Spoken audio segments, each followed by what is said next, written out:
You're on. Well, I'm Danny, alcoholic. Nice to see you all.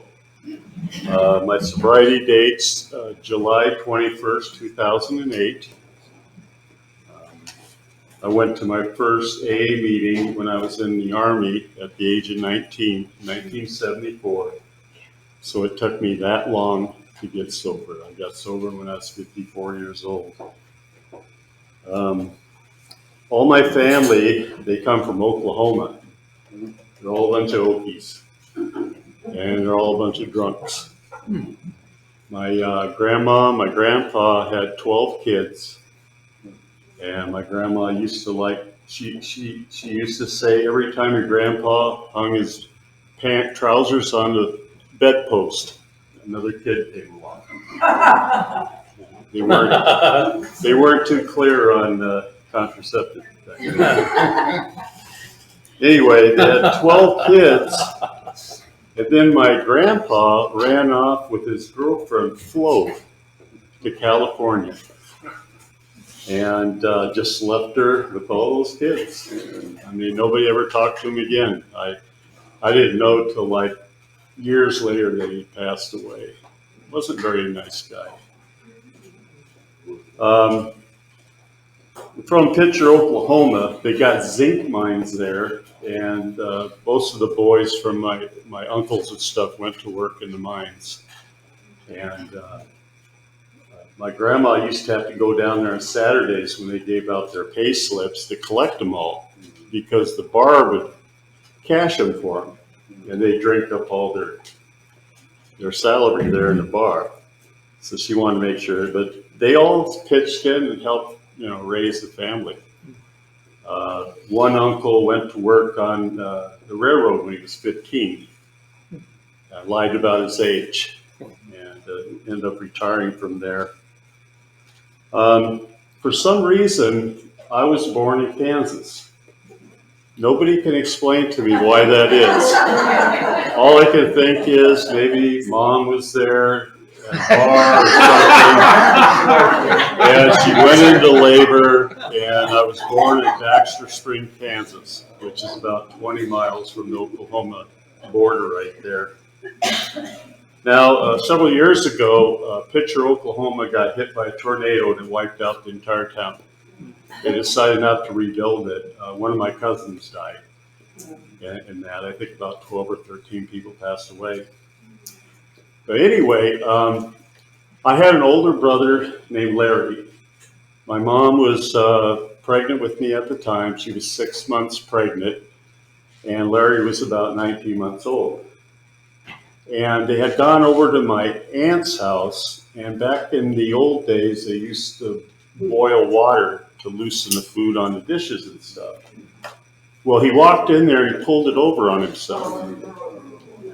And it melted his clothes to him, and it was just awful. He died. I'm sure they put him out of his misery at the hospital. People didn't. I used to work by the burn clinic at Harborview, and I used to see burn patients there, but back then you didn't survive if you had that bacon burn on you and stuff like that. So he died, and then my mom gave birth to me, and my dad basically went kind of crazy, forgot that he had another son. And he drank and he caroused and cheated on her and got physically abusive. And so when I was about 8 weeks old, she jumped on a train and came to Seattle. And he followed her. And he got a job down here in Ballard somewhere. I can't remember exactly where it was. I get most of my information from my grandma, because my mom, there's an old saying, she wouldn't say shit even if her mouth was full of it. She would not tell you anything. I have a half-sister that still can't find out who her father is. Now, how do you have a kid with somebody and not know their name? I mean, that's my mom. She never talks about anything. Anyway, so my dad followed us up here, and he tried to win her back to go back to Oklahoma. And he would do that by going to the tavern, getting drunk, and then going over and harassing my mom. One time he brought a girlfriend with him. So this went on for about 2 years, and finally he gave up and he headed back to Oklahoma. And I now have 4 half-sisters. 3 of them have passed away in Oklahoma. I swear there's something about the water there or the zinc in the dirt or something, but people get cancer, a huge rate of cancer, and that's what 3 of my half-sisters died from. It's just awful. My mom went to work as a bartender, and she was a really good bartender. She's really pretty. All the guys liked her. She got lots of tips, and she would guys would come to the bar just to see her. So she would get lured away to another bar, and sure enough, it'd be out of the school district, and we'd have to switch schools again. But she would generally have to be at work about 11 o'clock. And I used to watch her get ready in the bathroom, and she'd pour herself a glass of McNaughton's, and she had a cigarette in an ashtray, and she put her makeup on and get ready to go to work. My mom drank every day. Then she'd go and work her shift, and then she wouldn't come back till like 11, 11:30, 12 at night. So we pretty much I had 2 sisters by this time, the half-sister and my other sister. We were in charge of cooking our own meals. I mean, I cannot even look at Hamburger Helper to this day because I ate so much of that when I was a kid. And as I got older, well, at first we had babysitters all the time. Just loved the babysitters. It'd be some young teenage girl. She'd sneak her boyfriend over after my mom left, and they'd sit on the couch and make out like we're right in front of the TV, trying to ignore them, watching TV. One instance, when I was about 7 or 8 years old, the babysitter brought her girlfriend over with her. They held me down and they gave me hickeys all around my neck. That's when I first discovered women were different. My mom, the next morning when I got up and she saw those hickeys around my neck, she grabbed me and ran down there and chewed this girl out, her parents and everything. I never saw the girl again after that. And I was a little disappointed that she didn't come back. But a few years later, I had the babysitting job. I was like 14 or 15. And my pay for babysitting was she'd keep me in cigarettes every day. I smoked Camel filters at the time. I started when I was 13. And so she kept me in cigarettes. I was supposed to watch the kids and cook the meals and all this stuff, I didn't do a very good job. But I did none of them got killed while they were under my care. It was good. Later on, she would buy booze for me and all my friends. And my friends would give me a list of what they wanted. And I'd go to the liquor store with my mom and pick out all this stuff. And it'd be the weekend. And she was never home on the weekend. My mom never let the fact that she had kids get in the way of partying on weekends. She'd be on the back of a Harley. I got pictures. Off she'd go. So anyway, we were bringing a couple boxes of tequila, beer, all this stuff. And then after she left, my friends would all show up. So we had the party house, and we weren't very popular with our neighbors.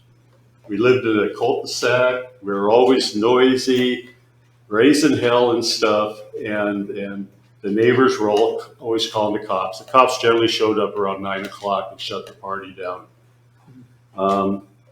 I'd be a liar if I told you I didn't have fun then, because I had a really good time. I enjoyed it when I was first doing that. I mean, when I was growing up, all I really knew from that family was misery and abuse. And they drank. I mean, I can still remember when they were drinking, they'd fill up little shot glasses of beer and give it to my sisters and I. And they just kept filling them up, and I'd pass out on the bed and then wake up an hour or two later. And I couldn't wait till I started drinking on my own. Could not wait. So when that opportunity came and I had somebody, I didn't have to go stand in front of a store and get somebody to buy me booze. My mom did it. You know, I'm sure that she would not get away with this the way things are today. But back then, my mom was, she was divorced and she was a bartender. You know, I only had a few friends that could come over and stuff like that because their parents didn't want them around a divorcee that was a bartender. They were afraid that she was going to steal their husbands or something. And so I wasn't too popular in that aspect. But later on, when I got into the booze and stuff, I was very popular. And after a while, we were in charge of getting ourselves up to go to school in the morning. I just quit going. And I get phone calls from the school and stuff like that. And my mom never, you know, the only time she ever showed up at my school is when they told me to get a haircut because my hair was over my ears. Because back then they'd have the girls walk up and down in front of them, make sure the skirts weren't too long. The boys had to have their hair above their, you know, all this kind of stuff. And so she spent good money for me to get a haircut. And I went back to school and the vice principal said, sorry, that's not short enough. So I went home and told her that. And she had not left for work yet and she just saw red. She grabbed me, drove down there, you know, my God, I thought we were going to get in an accident or something. And went in there and started yelling at this guy. I'm not going to pay, blah, blah, blah, blah. And he stood his ground. He said, he's not coming back in till you get him another haircut. And that's the first time I ever seen my mom back down from anybody. And she said, okay, fine. So I went and got my haircut again. So when I was growing up, later on, I met some friends when I was in 9th grade. And they were kind of like the dropouts around the area there. And that's when I first got into the drugs. Drugs are a big part of my story.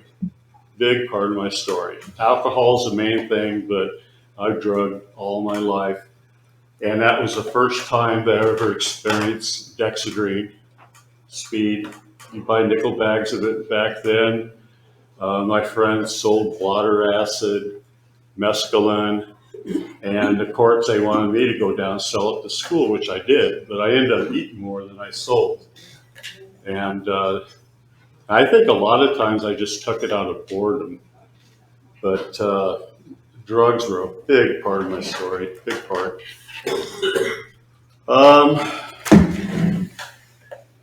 These guys were also criminals, and they used to break into people's houses and steal cars.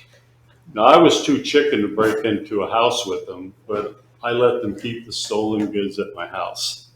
Not proud of it now, but I did.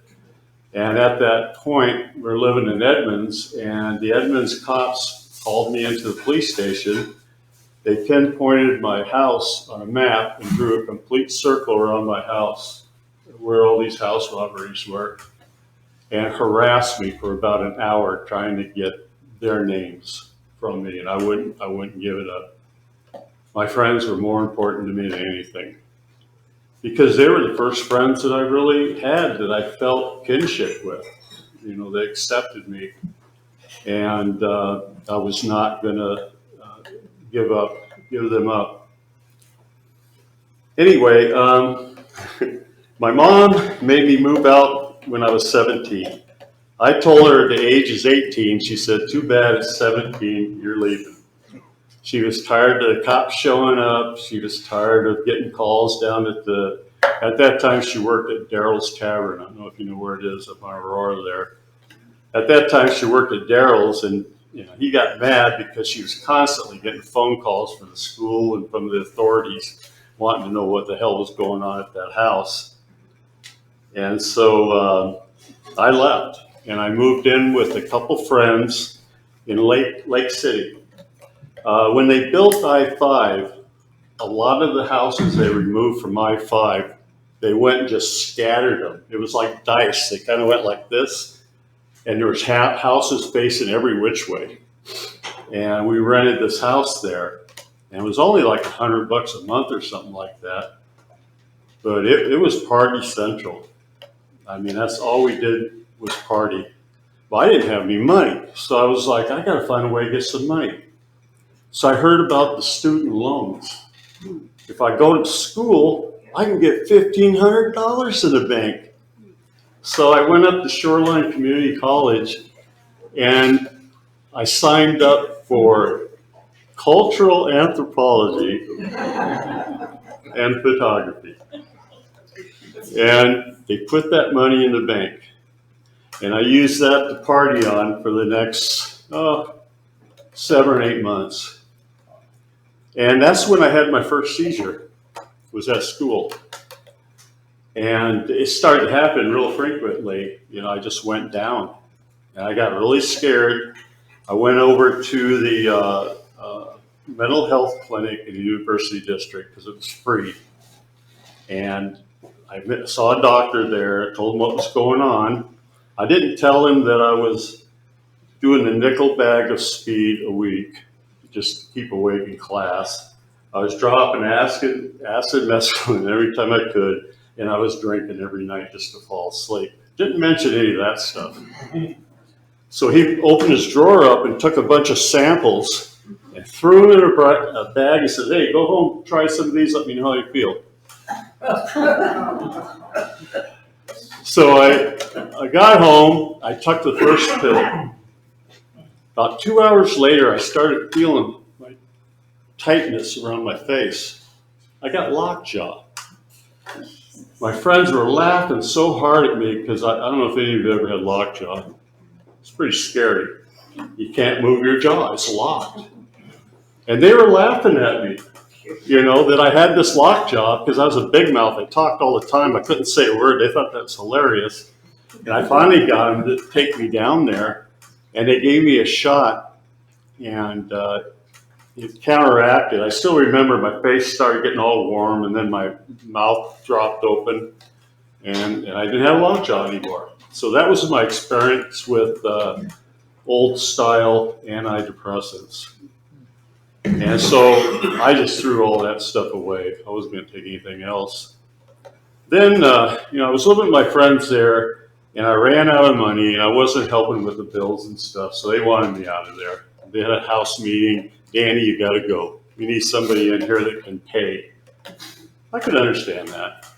So at the same time, the girl that I was seeing at the time, that I thought she was the one, she told me if I ever cheated on her again, that would be it. Every time I drank, I cheated on her. It didn't matter who it was, where we were, and she'd always find out about it. So she broke up with me. My heart was broken. So I went into the recruiter and I joined the Army because my girlfriend broke up with me. And that I didn't have a job and I couldn't pay utilities. So I signed up. I went in there and I said, yeah, I'm really interested in photography. So they give me this MOS 17 Lima. It's a person that operates the camera SLAR systems for a Mohawk airplane. What they didn't tell me at the time was they're getting rid of it because they were getting computerized planes that they could fly over and take pictures. They didn't need anybody. But in the service, when they recruit you, they promise that they'll train you in a certain job, but they don't have to put you in that job. So when I got to my duty station, I ended up working in the laundry, the supply room, repair and utility. I had an office in the back of this building, and I'd sit there all day long and read the newspaper until somebody says that, you know, the faucet was leaking or something. And I go and fix it. And I got pretty bored doing that. And, you know, one thing I found out about service, when I was going in, I thought, man, this is a chance for me to dry up and be a man. You know, I'm going to go in the Army, I'm going to come out a man. I had this plan. So First thing I noticed when I got there is the beer garden was only 2 blocks away from my station there. So I was there the first damn day. I go there immediately after the day was over, and I sit by myself and drink a couple of pitchers of beer. I was in an MI unit, and the MPs sold me my first bag of weed. They used to take it off GIs and stuff when they'd catch them, and they'd turn around and sell it. That's where I got my first bag of weed, was from an MP.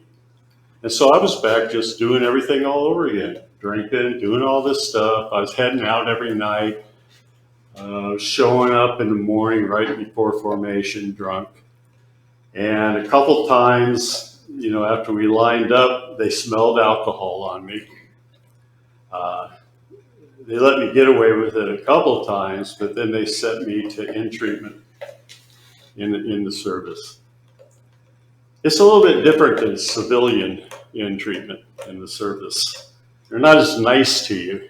And it's kind of funny, a side thing is, at the hall I met this guy named Don. I think he's almost 90 years old. Got to talking to him, and he was one of the treatment counselors back when I was in there. Talk about a small world. But I went through it, and that was the first time I ever went to an AA meeting. They would drive us off post to AA meetings. I don't think we even had any AA meetings on post, but they'd drive us to a nearby town, and we'd go in there, and there'd be all these old codgers sitting around, just kind of, I don't know. I was such a smart ass back then. I remember this one guy, and I heard him say it 2 or 3 times. He'd get up and talk about how he sold the shoes off his feet for a drink. And I thought that was hilarious. I mean, how pathetic is that? He sold the shoes off his feet. Now I can understand that kind of desperation. And I remember there was a big bowl of hard candy on the table. That's the best part I liked about it, was just grabbing handfuls of that candy and stuff. So anyway, I got out of the inpatient and went back to my duty station, and then I went right back to drinking and drugging. So I showed up drunk again. They threw me back in it a second time. Now, they're not very nice to you when you go in the second time. Not nice at all. I got my butt kicked the whole time I was there. It was really miserable. And I'm telling a lot of crap on myself today. They made the mistake of sending me my paycheck there in the mail. So I was down there kind of like, in between classes and stuff. I look over at my mailbox. There's a little brown envelope in there. There was a check for $200-something. About an hour later, I was on a bus heading to Seattle. I went AWOL. Something I thought I would never in my life do. So I lied to my mom on the island and told her I was on leave. And I basically drank up all that money. And I was so paranoid and so scared all the time. I did not enjoy myself, that somebody was going to bust through the door and grab me at any time. So I hung around, got rid, drank all that stuff. Nobody would give me any more money. So I had a little bit of money left. I went to downtown Seattle, went to this dive down there near the wharf and drank. I liked drinking in places like that because they made me feel like I was normal. Because they'd have like one set of teeth between 20 people in there. It was a real lowbrow bar.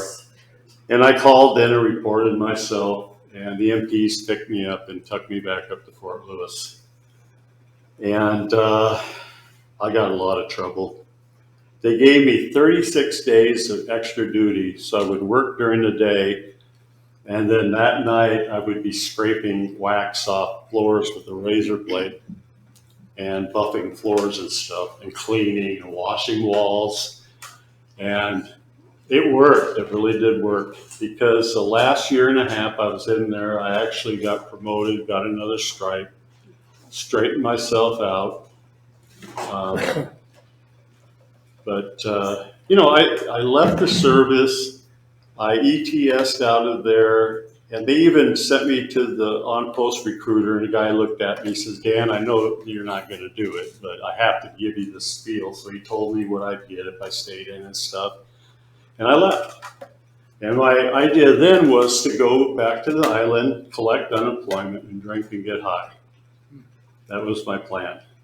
Unfortunately, I got one check, and they quit sending checks to me because they said I lived in a low employment area. So I had an Army buddy that I was in there with that had moved to Colorado, and he sent me a letter, said, why don't you come out here, Dan, and start over, get a new start. And so I bummed enough for the bus and took it out to Denver, and I moved in with him. I got a job in a hospital in housekeeping. Well, I had a falling out with this guy. He did. Let me know if I get close to it. I had a falling out with this guy, and I had to leave. So I was basically sleeping in the waiting room at the hospital I worked at. But the nurses called. They said, man, what's wrong with this guy? He smells so bad we can't handle it. Well, I wasn't taking showers or anything. I was getting up in the morning, washing my face, and just going to work. So they lent me money to get a hotel, and I went down to the old Glenarm Hotel, $55 a month. And that's how I started out. I met my future wife in a record store. She was one of the most beautiful women I've ever seen. She was black, Mexican, and Japanese. And she saw me standing there and asked if she could comb my hair. 2 years later, we had our first kid. We ended up having 6 kids together. 6 kids. And at the time, I was 165 pounds. I was on a dry drunk. I wasn't drinking. I wasn't taking drugs. And so I really misrepresented myself. And after we got together, I started drinking again. I started drugging. I gained 50 pounds. I wasn't the guy that she married anymore. I can understand why she was frustrated. So she divorced me. And I can still remember as we're walking out of the courtroom, she looked at me and she said, thank God I don't have to deal with your effing melancholy anymore.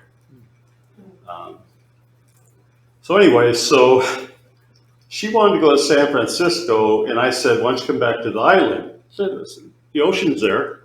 And so everybody moved back to the island, and I got a job down at Harborview. I ended up working there for 12 years.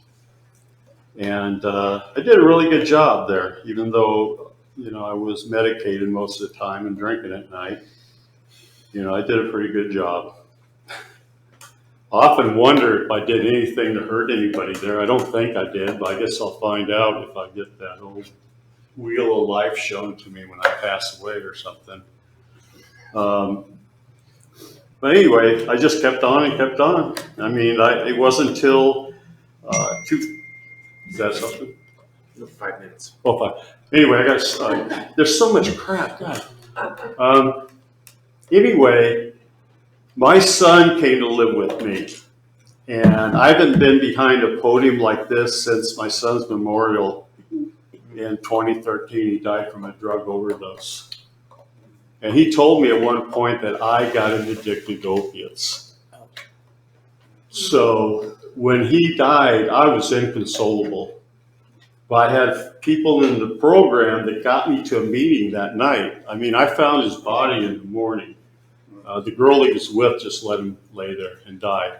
If they could have hit him with Narcan, he'd be around right now. And I felt so much guilt about that. And it's never really gone away. That's one reason why I'm working the steps again, because I forget who it was. I've been watching this guy named Father Martin, and he said, you cannot live with guilt sober. Unresolved guilt will destroy you. There's no way you can live with it sober. And I've been trying to live with the guilt of too many things sober. And that's why I'm doing the steps right now. And I feel better right now than I have in a long time. Steve's really a nice guy. Even if he is a Marine, Marines kicked our butts one night, but I still love the guy, and I'm glad I'm working the steps. And I only got through 2 pages of this, so you'll have to invite me back if you want to hear the rest of it. Yeah. Anyway, I thank you for your attention, and AA saved my life, you know. This is the last house on the street for me. I didn't have any friends when I came in. Now I got friends everywhere. I have women friends now. I never had women friends before. Women didn't want to be around me. But I have actually women friends now, and God bless them. They showed up tonight, and I think that's about it.